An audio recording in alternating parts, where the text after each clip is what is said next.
नमस्कार मित्रों, इस वीडियो में आप लोग जान पाएंगे कि गोलोक से लेकर भूलोक तक भगवान श्री कृष्ण का संबंध सिर्फ व सिर्फ गोप जाति से रहा। इसके साथ ही आप लोग यह भी जान पाएंगे कि भगवान श्री कृष्ण के जितने भी सगे संबंधी थे उनका भी संबंध सिर्फ व सिर्फ गोप जाति से ही रहा, चाहे वे गोलोक के हों या भूलोक के, जिसमें आप लोग गोलोक के श्री कृष्ण और गोपों के साथ ही भूलोक के श्री कृष्ण और गोपों को विस्तार पूर्वक जानेंगे कि उनमें क्या अंतर है और क्या समानताएं हैं। इसके अलावा आप लोग यादवों के पौराणिक सजातीय संबंधों को आज के वर्तमान समय में जो बिहार में जातीय जनगणना की जो रूपरेखा बनाई गई है उसमें यादवों के सजातीय संबंधों में किन किन लोगों को रखा गया है और क्यों रखा गया है, इसको भी विस्तार पूर्वक जानेंगे। तो मित्रों, इस वीडियो को प्रारंभ करने से पहले यह जान लीजिए कि गोप जाति एक ऐसी जाति है जो सृष्टि के प्रारंभिक काल से ही अपने अस्तित्व में रही। अर्थात गोप जाति की प्रारंभिक उत्पत्ति की मूल स्थिति को देखा जाए तो इसकी उत्पत्ति भगवान श्री कृष्ण के गोलोक के ब्रह्मकल्प के अंत में श्री कृष्ण से ही मानी जाती है। इस बात की पुष्टि ब्रह्मवैवर्त पुराण के ब्रह्मखंड के अध्याय 5 से की जा सकती है, जिसमें लिखा गया है, मुने फिर तो श्री कृष्ण के रोमकूपों से उसी क्षण गोप गणों अर्थात आभीर गणों का आविर्भाव हुआ, जो रूप और वेश में भी उन्हीं के समान अर्थात श्री कृष्ण के ही समान थे। मित्रों, यह बात श्री कृष्ण के गोलोक की है, जहां पर ब्रह्मकल्प का अंतिम समय था। उसके बाद तो वहां पर 12 कल्प चलने लगा। इसी प्रकार से इसी पुराण के प्रकृत खंड के अध्याय 2 में भी लिखा गया है कि इसके बाद गोलोकेश्वर भगवान श्री कृष्ण के रोमकूपों से असंख्य गोप प्रकट हो गए। अवस्था, तेज, रूप, गुण, बल और पराक्रम में वे सभी श्री कृष्ण के ही समान प्रतीत होते थे और श्री कृष्ण द्वारा गोपों को उत्पन्न किए जाने के कारण ही श्री कृष्ण को गर्ग संहिता के गोलोक खंड के अध्याय 59 के श्लोक संख्या 30 में उन्हें गोपकृत अर्थात नूतन ग्वालों का निर्माण करने वाला कहा गया है। फिर आगे यह हुआ कि परम प्रभु श्री कृष्ण ने उन गोपों को अपना पार्षद बना लिया। इसके बाद श्री राधा के रोमकूपों से बहुत सी गोपांगनाएं प्रकट हुई और वे भी श्री राधा के समान जान पड़ती थीं। इसके अलावा गोपों के उत्पन्न होने के संबंध में ब्रह्मवैवर्त पुराण के श्री कृष्ण जन्म खंड के अध्याय 36 के श्लोक संख्या 62 में भगवान श्री कृष्ण स्वयं कहते हैं कि गोलोक निवासी समस्त गोप अर्थात आभीर मेरे रोमकूप से उत्पन्न हुए हैं। और जब यह बात स्वयं श्री कृष्ण कहे हैं तो इससे बड़ा सत्य और क्या हो सकता है। कुल मिलाकर इन सभी प्रसंगों से सिद्ध होता है कि सृष्टि काल के प्रारंभ में ही गोलोक के ब्रह्मकल्प में ही श्री कृष्ण से गोपों की उत्पत्ति हुई, जो वेश रचना में उन्हीं के समान थे। अब बात करते हैं श्री कृष्ण के गोलोक के पार्षदों की कि उनके पार्षद कौन हैं। तो जैसा कि सभी लोग जानते हैं कि पार्षद का मतलब होता है किसी के पास रहकर उनकी सेवा करना या अपने मालिक के हर आदेश का द्रुत गति से पालन करते हुए उनके कार्यों में सहयोग देना। सो इसी कार्य निमित्त श्री कृष्ण के गोलोक में बहुत से पार्षद थे, जो सभी एकमात्र गोप ही थे, दूसरा कोई नहीं। इस बात की पुष्टि ब्रह्मवैवर्त पुराण के प्रकृत खंड के अध्याय 2 से उसी समय होती है जब गोलोक में श्री कृष्ण के रोमकूपों से असंख्य गोप प्रकट हुए, जो अवस्था, तेज, रूप, गुण, बल और पराक्रम में श्री कृष्ण के ही समान थे। तभी उसी क्षण भगवान श्री कृष्ण ने उन समस्त गोपों को अपना पार्षद बना लिया। किंतु उन पार्षदों में कुछ विशेष पार्षद थे जो हमेशा श्री कृष्ण के समीप रहते हैं, अर्थात वे श्री कृष्ण के सर्वाधिक प्रिय हैं, जिनके नामों की सूची आप लोग देख सकते हैं। ये सभी श्री कृष्ण के समीप रहते हुए गोलोक के प्रमुख द्वारों की सुरक्षा करते रहते हैं। और सबसे बड़ी बात इन नामों की सूची में यह है ये सभी नाम वाले गोप गोलोक में तो है ही, इसके अलावा ये सभी भूलोक में भी श्री कृष्ण के ही साथ रहते हैं। इसकी चर्चा आगे की जाएगी। इसके अलावा श्री कृष्ण के गोलोक में नदियों में विरजा नदी, वनों में वृंदावन, वृक्षों में कदम और सभी भौतिक परिस्थितियां जिस स्थिति स्थान विशेष में हैं, वे सभी भूलोक में भी हैं। इस बात की पुष्टि ब्रह्मवैवर्त पुराण के श्री कृष्ण जन्म खंड के अध्याय 17 से होती है, जिसमें लिखा गया है कि पूर्व काल में श्री कृष्ण ने श्री राधा की प्रीति के लिए गोलोक में वृंदावन का निर्माण किया था। फिर भूतल पर उनकी क्रीड़ा के लिए वह प्रकट हुआ। वह वन उस प्राचीन नाम से ही वृंदावन कहलाने लगा।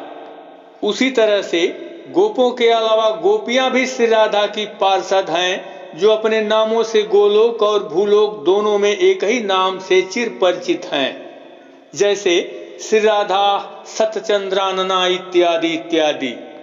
मित्रों, अब हम लोग यह जानेंगे कि श्री कृष्ण के लोक और भूलोक के गोप गोपियों सहित गोकुल और वृंदावन में रहने वाले गोपों के मानवीय संबंध कैसे थे, अर्थात गोलोक के गोप और भूलोक के गोप गोपियों सहित भगवान श्री कृष्ण सहित उनमें कितना अंतर है। तो इस बात को जानने से पहले यह जानना होगा कि गोलोक के स्वामी भगवान श्री कृष्ण भूलोक पर अपने गोप गोपियों के साथ कब और क्यों आए। तो मित्रों, बात गोलोक के उस बाराह कल्प की है और उसी समय भूलोक पर द्वापर युग था। उसी समय समस्त देवता पृथ्वी के भार को दूर करने के लिए गोलोक पहुंचकर भगवान श्री कृष्ण से अनुनय विनय किए। तब भगवान श्री कृष्ण अपने संपूर्ण अंशों के साथ समस्त गोप गोपियों सहित भूलोक पर आने को तैयार हुए।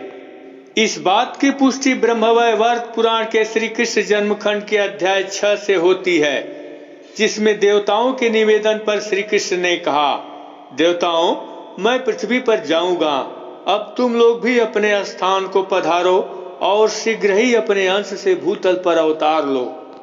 ऐसा कहकर जगदीश्वर श्री कृष्ण ने अपने गोपों और गोपियों को बुलाकर मधुर, सत्य एवं समयोचित बातें कही। गोपों और गोपियों, सुनो, तुम सब के सब नंदराय जी का जो उत्कृष्ट व्रज है, उस व्रज में अवतार ग्रहण करो।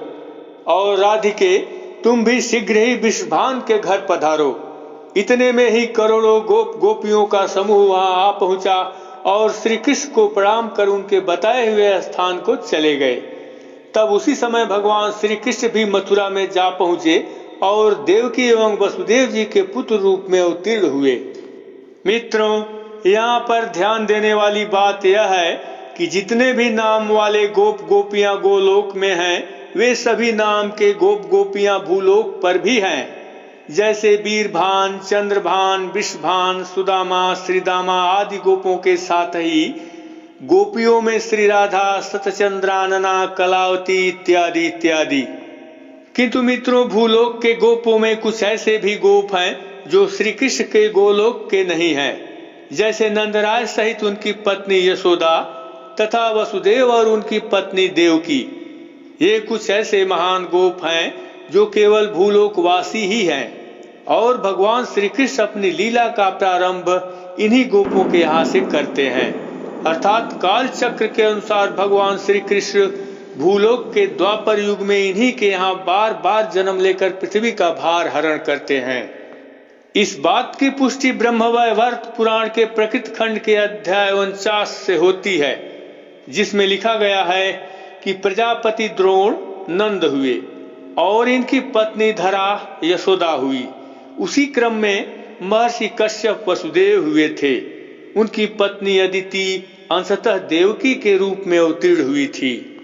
और प्रत्येक कल्प में जब भगवान अवतार लेते हैं, देव माता अदिति तथा देव पिता कश्यप उनके माता पिता का स्थान ग्रहण करते हैं, और यही क्रम बार बार समय चक्र के अनुसार चलता रहता है। और भगवान श्री कृष्ण भी बार बार इन्हीं के यहाँ पुत्र रूप से अवतीर्ण होते रहते हैं। और भगवान श्री कृष्ण अपने समस्त गोप गोपियों के साथ भूलोक पर अवतीर्ण होकर पृथ्वी के भार का हरण कर कुछ गोपों को यहीं पर छोड़कर गोलोक को पुनः चले जाते हैं। फिर इन्हीं बचे हुए गोपों के यहाँ भगवान श्री कृष्ण अपने समस्त गोपों के साथ पृथ्वी के द्वापर युग में बार बार अवतीर्ण होते रहते हैं।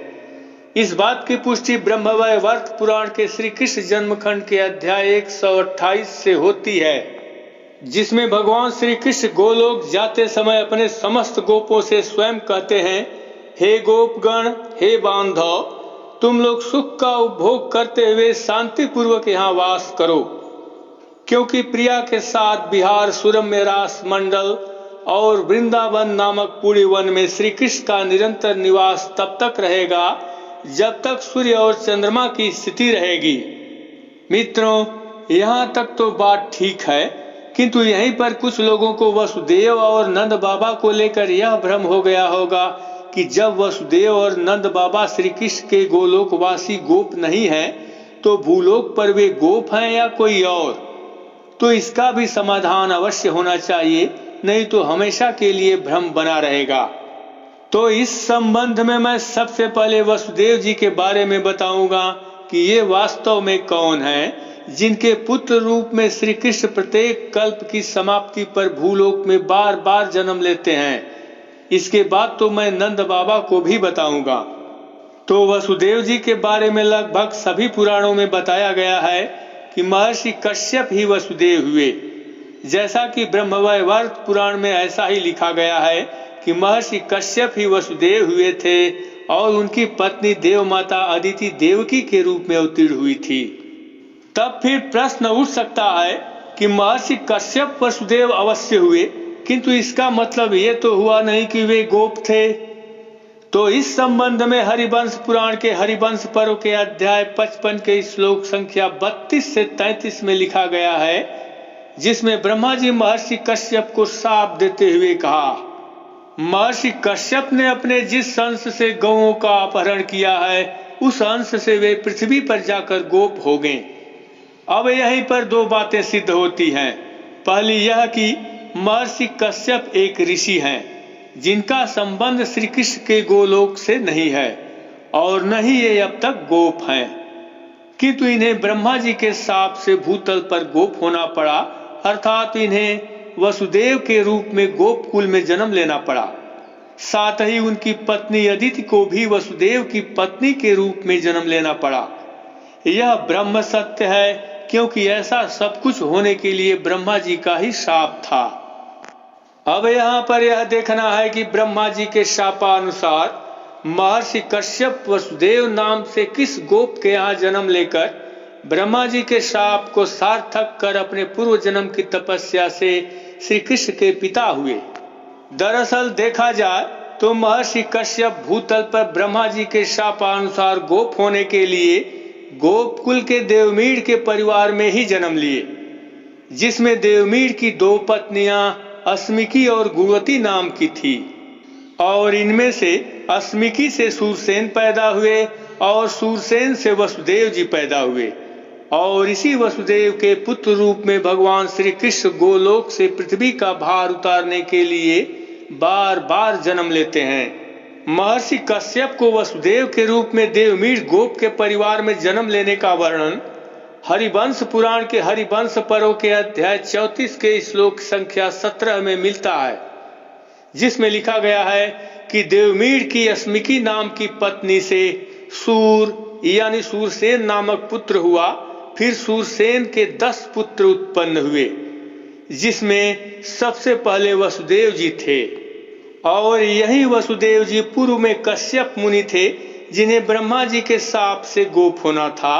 सो उन्होंने ब्रह्मा जी के शाप को सार्थक करने के लिए गोप कुल के देवमीड़ के परिवार में जन्म लेकर गोप हुए और भगवान श्री कृष्ण के पिता भी हुए। इस बात को तो सभी लोग जानते हैं। अतः जो लोग श्री कृष्ण के पिता वसुदेव जी को गोप के अलावा कोई दूसरा ही बताते हैं, तो या तो उन्हें इस विषय में जानकारी नहीं या फिर जानबूझकर उन्हें ऐसा कहते हैं। यदि श्री कृष्ण के पिता वसुदेव जी को किसी दूसरी कुल या जात का बता दिया जाए तो ब्रह्मा जी का भी शाप गलत सिद्ध होगा, जो पुराणों में लिखी गई बातों के विपरीत होगा। इसलिए यहाँ पर स्पष्ट हुआ कि श्री कृष्ण के पिता वसुदेव जी जो पूर्व काल में कश्यप मुनि थे, वे ब्रह्मा जी के मानस पुत्र मरीच के पुत्र थे, न कि श्री कृष्ण के गोलोकवासी गोप। फिर भी उन्हें ब्रह्मा जी के शाप के कारण भूलोक में वसुदेव नाम से देवमीड़ गोप के घर सूरसेन के पुत्र रूप में जन्म लेना पड़ा।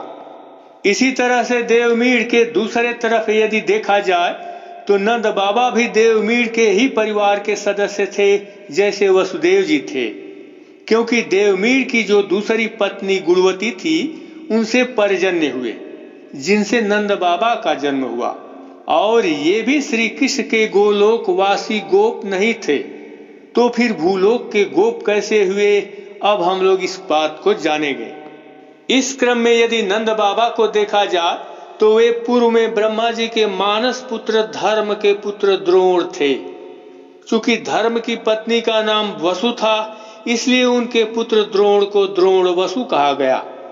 ये कुल 8 भाई थे, जिसमें से द्रोण नामक वसु भी थे, जिनकी पत्नी का नाम धरा था। और आगे चलकर ये दोनों ही पति पत्नी विष्णु को ही पुत्र रूप से पाने के लिए घोर तपस्या किए। तब साक्षात विष्णु ने उन दोनों को एक ही साथ वर देते हुए कहा, ऐसा ही होगा। सो उसी निमित्त द्रोण नामक वसुदेवमीड़ के पुत्र पर्जन्य से नंद के रूप में जन्म लिए और धरा भी यशोदा के रूप में उनकी पत्नी होकर श्री कृष्ण का लालन पालन कर अपने पूर्व जन्म की तपस्या को सार्थक कर श्री कृष्ण को पुत्र रूप से ही प्राप्त की। इस बात को तो सभी लोग जानते हैं, किंतु यहीं पर कुछ अज्ञानी लोग देवमीड़ के 2 पौत्रों वसुदेव और नंद बाबा को अलग अलग कुल का बताकर विभेद पैदा करते हैं कि नंद बाबा और वसुदेव जी अलग कुल एवं जाति के थे, जिसमें श्री कृष्ण के पिता दूसरे कुल के थे और श्री कृष्ण का लालन पालन नंद गोप के यहाँ हुआ था। जबकि इस बात की सच्चाई को मैं पीछे बता चुका हूँ कि नंद बाबा और वसुदेव जी के पितामह देवमीड़ थे, जिनका संबंध गोप कुल से था। इस आधार पर नंद बाबा और वसुदेव जी भी गोप ही थे, जिसमें से एक भाई वसुदेव जी से श्री कृष्ण का जन्म हुआ तथा दूसरे भाई नंद से योग माया विंध्यवासिनी का जन्म हुआ। और इस संबंध में मैं बता दूं कि भगवान श्री कृष्ण को भी गोपकुल में जन्म लेना पूर्व निर्धारित ही था। सो उसी निमित्त जब भी भगवान श्री कृष्ण द्वापर में भूलोक पर जन्म लेते हैं तो वे बार बार गोपकुल में ही जन्म लेते हैं, किसी दूसरे कुल में नहीं। इस बात की पुष्टि वे उसी समय कर दिए जब आभीर कन्या देवी गायत्री का विवाह ब्रह्मा जी के साथ हो रहा था। उसी समय श्री कृष्ण अर्थात विष्णु जी वहां उपस्थित गोप गणों से अपने जन्म के बारे में कहे हैं, जिसका वर्णन पद्म पुराण के अध्याय 17 के श्लोक संख्या 18 से 27 में कुछ इस प्रकार लिखा गया है। मैं देव कार्य साधनार्थ तुम लोगों के कुल गोपकुल में अवतीर्ण होकर रास क्रीड़ा करूंगा, और जब नंद आदि धरती पर अवतीर्ण हो गए तब मैं भी उनके बीच अवतार लूंगा। तब गोपों ने जब विष्णु का यह वाक्य सुना तो उन्हें प्रणाम कर चले गए, किंतु जाते समय गोपगण अर्थात आभीर गण कहते हैं, हे देव यही हो, आपने जो वर दिया है वैसा ही हो। आप हमारे कुल में अर्थात गोपकुल में धर्म साधनार्थ कर्तव्य हेतु अवतार ले गए। और इसी क्रम में आगे ब्रह्मा जी की प्रथम पत्नी सावित्री गोप कन्या से ब्रह्मा जी के दूसरे विवाह से खिन्न होकर वहां उपस्थित विष्णु जी को शाप देते हुए कुछ इस प्रकार कही, जिसका वर्णन इसी अध्याय के श्लोक संख्या 158 से 159 में कुछ इस प्रकार लिखा गया है। सावित्री अर्थात ब्रह्मा जी की प्रथम पत्नी विष्णु से कहा, यदुकुल में आप जन्म लेकर कृष्ण नाम से प्रसिद्ध होंगे, उस समय आप पशुपालक अर्थात गोपालक होकर महाक्लेश भोगेंगे।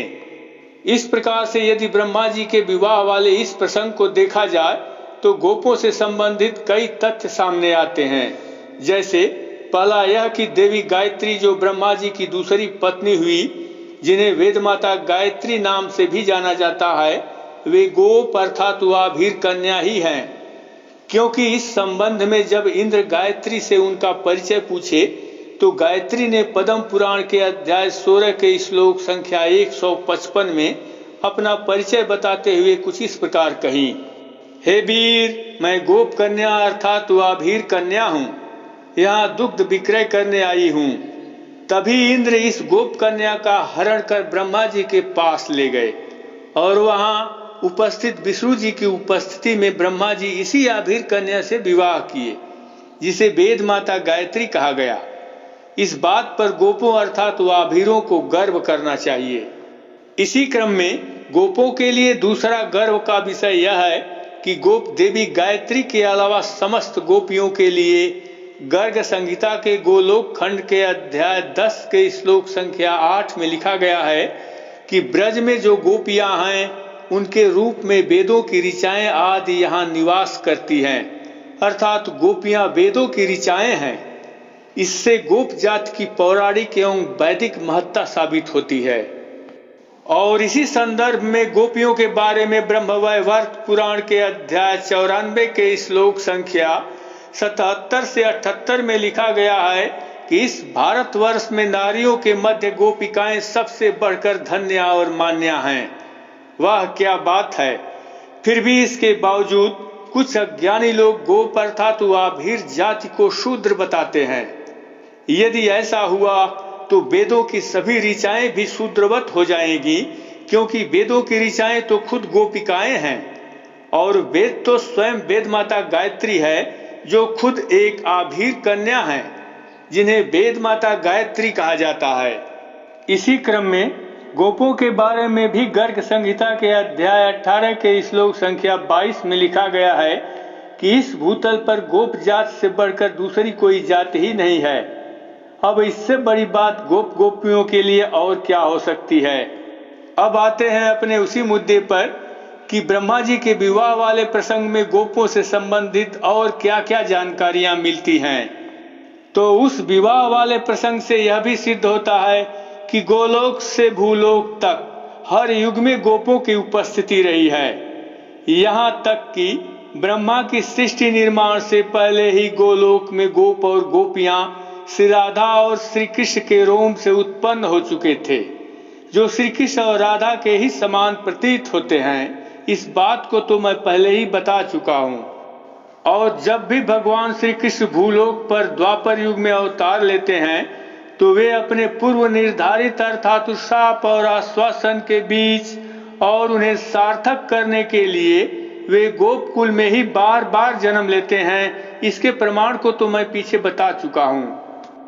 और भगवान गोप कुल में जन्म लेने के बाद हरिवंश पुराण के विष्णु पर्व के अध्याय 11 के श्लोक संख्या 58 में स्वयं कहे हैं कि इसीलिए ब्रज में मेरा यह निवास हुआ है और इसीलिए मैंने गोपों में अवतार ग्रहण किया है।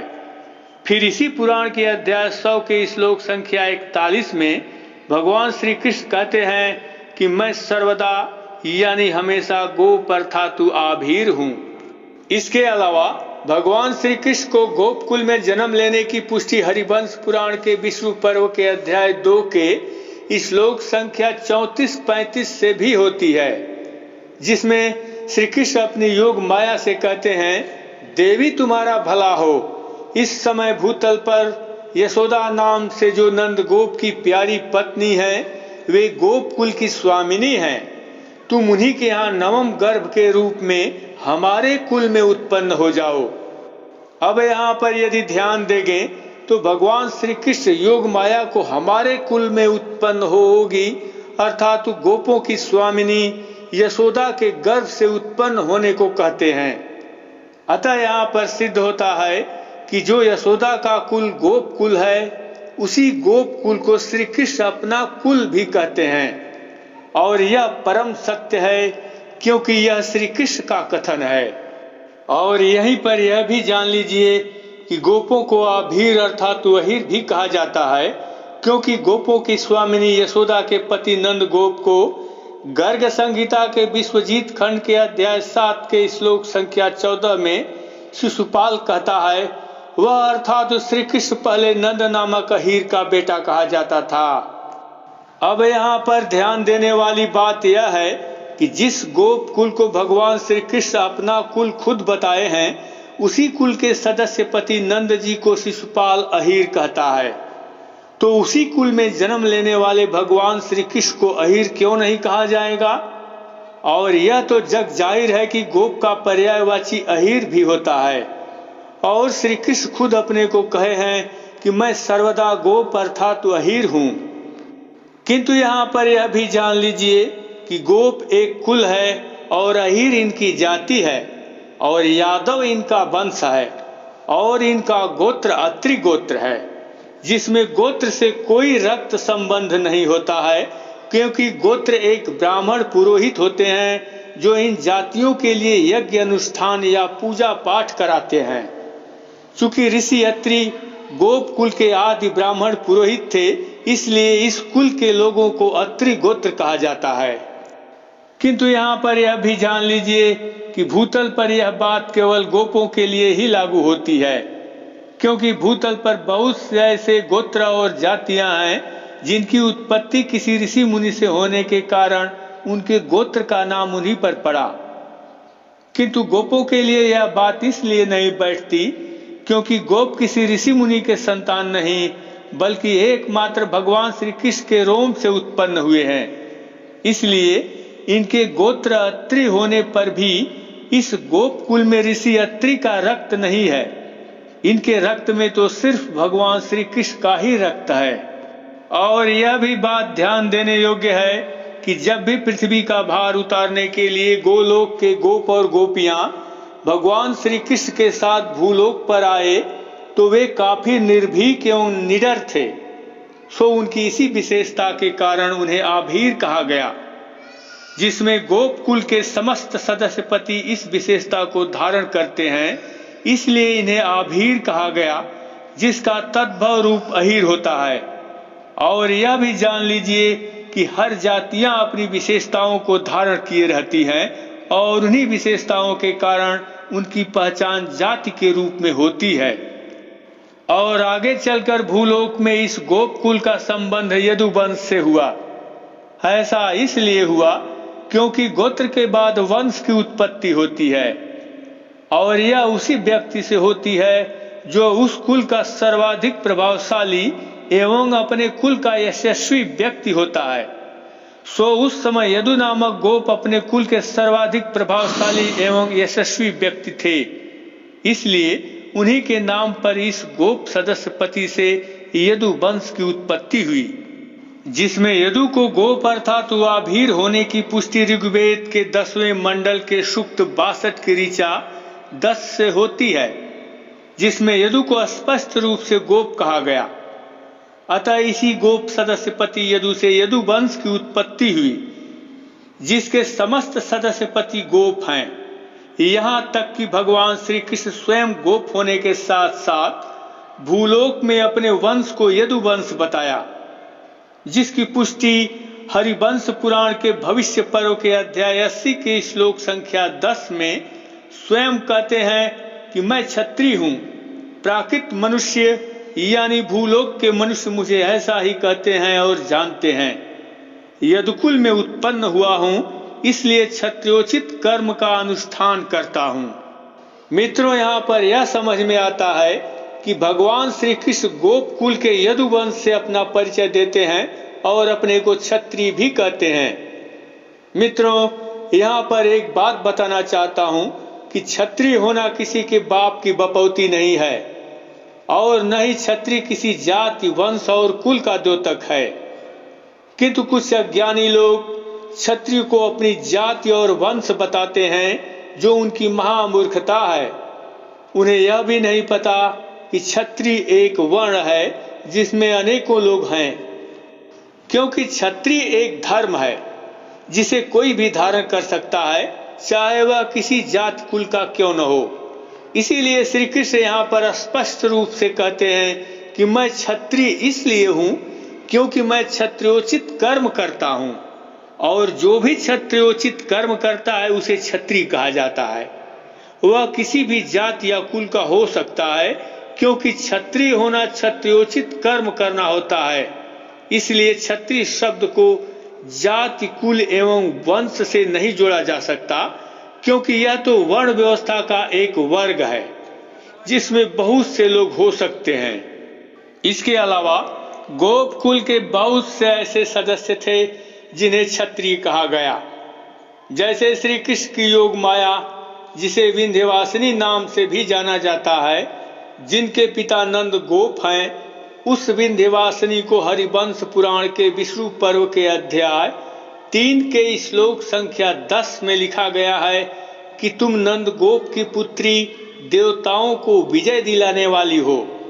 और श्लोक संख्या 23 में लिखा गया है कि तुम क्षत्रिया हो। इसके अलावा नंद गोप को भी अनिमितार्थ प्रकाशिका के स्कंद 10 के अध्याय 39 के पूर्व भाग के श्लोक संख्या 13 में स्पष्ट रूप से क्षत्रिय कहा गया है। और सबसे बड़ी बात यह है कि मत्स्य पुराण के अध्याय 35 के श्लोक संख्या 30 में तो गोप सदस्य पति यदु से जो यदुवंश चला, उस यदु के यदुवंश के बारे में लिखा गया है कि यदु से यादव क्षत्रिय उत्पन्न हुए। कुल मिलाकर इन सभी तथ्यों से स्पष्ट हुआ कि गोपों का कुल गोपकुल है, जिसके सदस्य काफी निडर हैं और इनकी इसी विशेषता के कारण इन्हें आभीर कहा गया, जिससे गोपकुल की जातिगत पहचान आभीर रूप में हुई। और इसी गोपकुल के सदस्य पति यदु से उनका वंश चला, जिसे यदुवंश कहा गया, जिसके समस्त सदस्य पति केवल गोप, अहिर, ग्वाल, गोपाल हैं। और इन गोपों का वंश यदुवंश है, जो भूलोक में क्षत्रिय वर्ण में आता है। और इसी गोपकुल एवं यदुवंश में भगवान श्री कृष्ण का भी जन्म हुआ। श्री कृष्ण जन्म के इस संबंध को यदि देखा जाए तो उनके जन्म लेने की बातों को किसी किसी पुराण में उन्हें गोपकुल में जन्म लेने की बात कही गई है, तो किसी पुराण में उन्हें यदुवंश में जन्म लेने की भी बात लिखी गई है। जैसे पद्म पुराण के सृष्टि खंड के अध्याय 17 के श्लोक संख्या 18 से 22 में लिखा गया है, जिसमें भगवान स्वयं कहते हैं कि मैं देव कार्य साधनार्थ तुम लोगों के कुल अर्थात गोपकुल में अवतीर्ण होकर रास क्रीड़ा करूंगा, जो अत्यंत प्रसिद्ध होगी। और जब नंद आदि धरती पर अवतीर्ण हो गए, तब मैं भी उनके बीच अवतार लूंगा। अब यहाँ पर श्री कृष्ण को स्पष्ट रूप से गोपकुल में अवतीर्ण होने की बात लिखी गई है। वहीं पर भगवत पुराण के 11वें स्कंद के अध्याय 5 के श्लोक संख्या 22 में लिखा गया है कि अजन्मा होने पर भी पृथ्वी का भार उतारने के लिए वे ही भगवान यदुवंश में जन्म लेंगे। इस तरह से यदि कोई श्री कृष्ण को कुल में जन्म लेने की बात करता है तो वह उन्हें गोपकुल का बताता है, और यदि उन्हें वंश में जन्म लेने की बात करता है तो उन्हें यदुवंश का बताता है। किंतु बात एक ही है, क्योंकि यदि उन्हें कुल से संबोधित करेंगे तो गोप कहेंगे, यदि वहीं पर उन्हें वंश से संबोधित करेंगे तो उन्हें यादव कहेंगे। और यही कारण है कि हरिवंश पुराण के भविष्य पर्व के अध्याय 100 के श्लोक संख्या 26 में भगवान श्री कृष्ण को संबोधित करते हुए पौंड्रक कहता है, ओ यादव, ओ गोपाल। अतः यहाँ पर स्पष्ट हुआ कि भगवान श्री कृष्ण को गोप होने के कारण उन्हें गोप कहा गया और यदुवंशी होने के कारण उन्हें यादव कहा गया।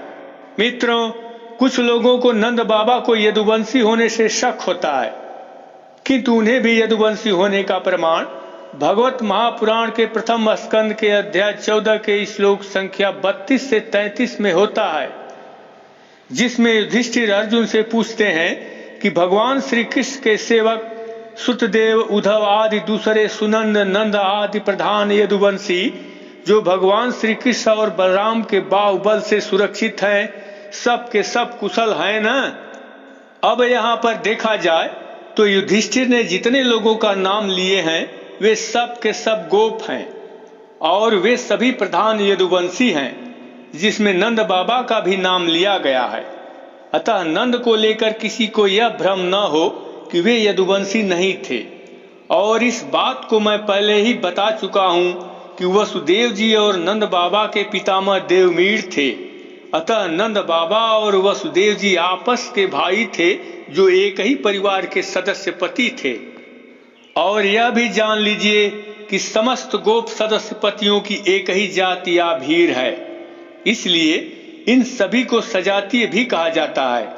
इस बात की पुष्टि हरिवंश पुराण के विष्णु पर्व के अध्याय 20 के श्लोक संख्या 11 में भगवान श्री कृष्ण अपने समस्त गोपों को कहते हैं कि मैं तो आप लोगों का सजातीय भाई बंधु ही हूँ। और इसी सजातीय संबंध के कारण भगवत महापुराण के 10वें स्कंद के अध्याय 25 के श्लोक संख्या 5 में इंद्र श्री कृष्ण सहित समस्त गोपों को अहीर नाम से संबोधित करते हुए कहता है, अहीरों ने मेरी अवहेलना की है। इसके अलावा इन गोपाभीर यादव जात के सजातीय संबंधों को आज के वर्तमान समय में अब तो प्रत्यक्ष रूप से देखने को उस समय मिलेगा जब बिहार में जातीय जनगणना संपन्न होगी, क्योंकि इसके लिए प्रत्येक जातियों की गणना के लिए उनका कोड बनाया गया है और उस कोड में जो जो जातियां आएगी उनकी गणना उसी में होगी। उन जातियों के कोड यहाँ पर देख सकते हैं। बहुत सी जातियों का यहाँ कोड दिख रहा है जो बिहार के समाचार पत्रों में 5 अप्रैल 2023 को जारी किया गया, ताकि सभी लोग अपनी जातियों के बारे में पहले से अवगत हो सकें कि मैं किस जात के कोड के अंतर्गत हूँ, जिसमें 1 से लेकर 215 कोड हैं और 216वां कोड अन्य जातियों का है, अर्थात जिसकी कोई जाति नहीं है। इन जातियों में देखा जाए तो ब्राह्मणों का कोड 128 है, कायस्थ का कोड 22 है और राजपूत का कोड 171 है। और इसमें सबसे बड़ी बात यादवों के लिए यह है कि इस यादव जाति का कोड 167 है, जिसमें 7 जातियां ग्वाला, गोरा, घासी, मेहर, अहीर, सदगोप या गोप, लक्ष्मी नारायण और गोला शामिल हैं। अब इनको यदि पौराणिक संदर्भों से भी देखा जाए तो ये वही जातियां हैं जिनका वर्णन सजातीय अर्थात एक जाति वर्ग समूह में किया जाता है। उसी के हिसाब से यहाँ पर भी उन्हें एक जाति समूह में रखा गया है। दूसरी बात यहाँ पर यह देखने को मिली कि जो लोग यह कहते हुए शर्म नहीं करते कि मैं ही असली यादव हूँ, तो उनका तो इस यादव जात के कोड में नामो निशान नहीं है। उनके लिए तो अलग से कोड दिया गया है जिनकी गणना उसी में होना तय है। अब उनको इधर उधर कूद फान करने की जरूरत नहीं है। इसीलिए मैं बार बार कहता हूँ कि यादव होने से पहले अहीर, गोप, ग्वाला इत्यादि होना आवश्यक होता है। कुल मिलाकर अब यह निश्चित हुआ कि यादव, अहीर, गोप, ग्वाला, सदगोप, लक्ष्मी नारायण इत्यादि ये सभी एक जाति वर्ग समूह के सदस्य हैं। और यहाँ पर यह भी देखने को मिला कि इस यादव समूह की जातियों में लक्ष्मी नारायण नाम की भी जाति है। इससे यह भी स्पष्ट होता है कि ये सब वही जातियां हैं जो गोलोक में लक्ष्मी अर्थात श्री राधा और नारायण अर्थात श्री कृष्ण के रोमकूपों से उत्पन्न हुए हैं। इसलिए इस जात को लक्ष्मी नारायण नाम से भी जाना जाता है। इस बात को मैं पहले ही पुराणों के आधार पर बता चुका हूँ। तो मित्रों, गोपों के इस सजातीय संबंधों वाला यह वीडियो कैसा लगा अवश्य बताइएगा। फिर मिलेंगे दूसरे वीडियो के साथ। तब तक के लिए नमस्कार।